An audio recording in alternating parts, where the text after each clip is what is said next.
केंद्रीय गृह मंत्री अमित शाह महाराष्ट्र के 2 दिवसीय दौरे पर आए थे। रविवार को पुणे म्युनिसिपल कॉर्पोरेशन में शाह ने छत्रपति शिवाजी महाराज की प्रतिमा व बाबा साहब अम्बेडकर का लोकार्पण किया। इस कार्यक्रम के दौरान अमित शाह ने कई महत्वपूर्ण बातें कही। उन्होंने कहा कि शिवाजी महाराज ने न्याय, समाज कल्याण और आत्मरक्षा के लिए व्यूह सैन्य निर्माण, सैन्य का आधुनिकीकरण और 18वीं शताब्दी में सबसे पहली नौसेना बनाने का काम किया। शाह ने आगे कहा कि ऐसे समय में जब स्वराज शब्द के उच्चारण से भी भय पैदा होता था, तब शिवाजी महाराज ने अपना पूरा जीवन देश में हिंदवी स्वराज की स्थापना में लगा दिया था। वहीं केंद्रीय गृह मंत्री अमित शाह ने भारतीय जनता पार्टी के कार्यकर्ता सम्मेलन को भी संबोधित किया। यहाँ उन्होंने कहा कि मेरे जीवन के राजनीतिक करियर की शुरुआत एक बूथ कार्यकर्ता के रूप में हुई थी। पूरी दुनिया की सभी राजनीतिक पार्टियों, देश में रजिस्टर 1650 राजनीतिक पार्टियों में केवल एक बीजेपी ही ऐसी है जिसमें एक बूथ का अध्यक्ष पार्टी का राष्ट्रीय अध्यक्ष बन सकता है। जिस पार्टी के प्रधानमंत्री पार्लियामेंट में हमें ताने देते थे, हम दो हमारे दो, एक समय बीजेपी के चुनाव में मात्र 2 सीटें आई थी।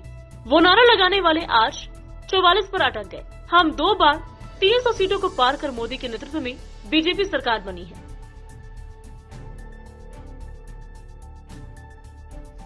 मित्रों, मोदी जी ने डीबीटी किया। हमारा डीबीटी का मतलब क्या है? Direct benefit transfer. मानो एक विधवा है, उसको 1200 रुपया मिलना है तो सीधा इसके बैंक अकाउंट में पहुंच जाएगा। बीच में कोई बिचौलिया नहीं आएगा कि लाओ माई 100 रुपया लो तो मैं 1200 दिला देता हूं, कोई नहीं आएगा। कोई वृद्ध है, उसको वृद्ध पेंशन मिलती है तो उसके अकाउंट में सीधा चले जाएगा। कोई विद्यार्थी है, उसको स्कॉलरशिप मिलनी है तो इसके अकाउंट में सीधी पहुंच जाएगी। इसको डायरेक्ट बेनिफिट ट्रांसफर कहते हैं। ये कांग्रेस, शिवसेना और एनसीपी ने नई व्याख्या बनाई है। कांग्रेस ने डी पकड़ लिया, डी से उन्होंने मतलब निकाला डायरेक्ट की जगह डीलर। शिवसेना ने बी पकड़ लिया, उन्होंने ब्रोकर, और एनसीपी ने ट्रांसफर में कट मनी। हम डायरेक्ट बेनिफिट ट्रांसफर कहते हैं, ये डीलर, ब्रोकर और ट्रांसफर का बिजनेस कहते हैं। बताइए महाराष्ट्र की जनता को क्या चाहिए? डायरेक्ट बेनिफिट ट्रांसफर चाहिए या डीलर, ब्रोकर और ट्रांसफर इंडस्ट्री चलाने वाली सरकार चाहिए? अरे मुझे कहने से क्या होगा, ये पुणे के मतदाताओं को कहना पड़ेगा। वो तब कह पाओगे जब घर घर ये पुस्तिका लेकर जाओगे, मोदी जी का संदेश लेकर जाओगे, चंद्रकांत दादा और देवेंद्र का संदेश लेकर जाओगे। मैं महाराष्ट्र के चुनाव में 2019 में आया था।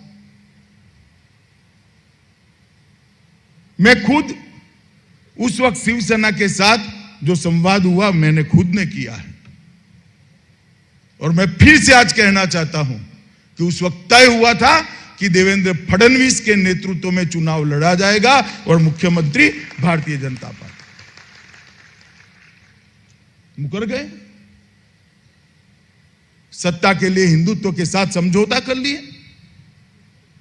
2 पीढ़ी से जिनके सामने लड़ते थे उनकी गोदी में बैठ गए और कहते थे हमने तो कहा ही नहीं है। वो कह रहे हैं कि मैं झूठ बोल रहा हूं।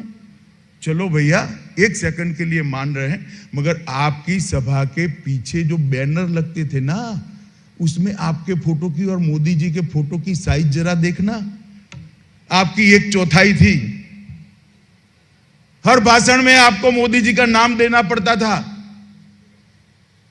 आपकी उपस्थिति में मैंने और मोदी जी ने दोनों ने कहा था कि देवेंद्र फडणवीस के नेतृत्व में चुनाव लड़े हैं और एनडीए जीतने के बाद देवेंद्र फडणवीस मुख्यमंत्री बने।